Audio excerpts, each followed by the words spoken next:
كابتن حسام قال عايزين تطلعوني ترند ولا يهمني، انتوا بتحاربوا المدربين الوطنيين.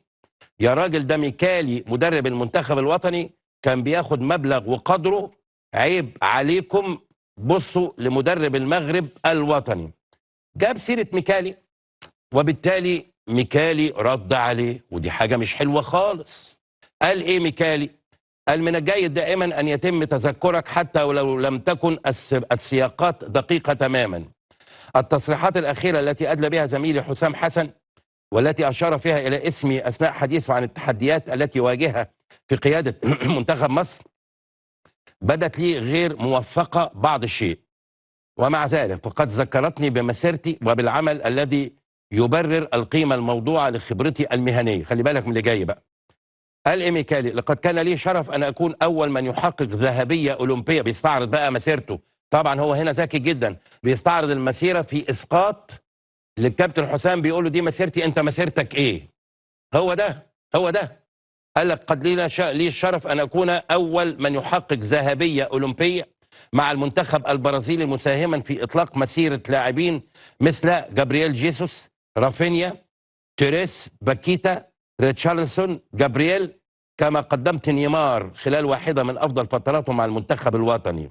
لقد دربت انديه عملاقه مثل الهلال في السعوديه واتلتيكو مينيرو في البرازيل، وهما من اكثر انديه عراقه ومطالبه في اسيا وامريكا الجنوبيه. شوف الكلام شوف الكلام وحرقته، شوف الكلام ودقته، شوف الكلام ومعناه. يعني بيقول له يا حسام ما تتكلمش عليا، انت مسيرتك ايه؟ انا دي مسيرتي.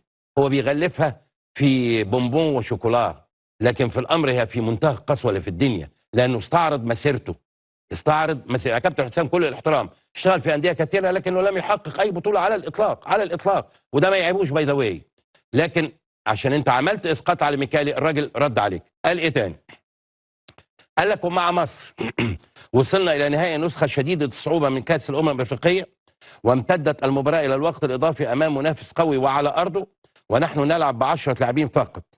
ورجع تاني يفكر حسام حسن، قال له وفي الأولمبياد هزمنا إسبانيا التي فازت لاحقا بالميدالية الذهبية، واحتلينا المركز الرابع، كما تم ترقية ما لا يقل عن 8 لاعبين إلى المنتخب الأول.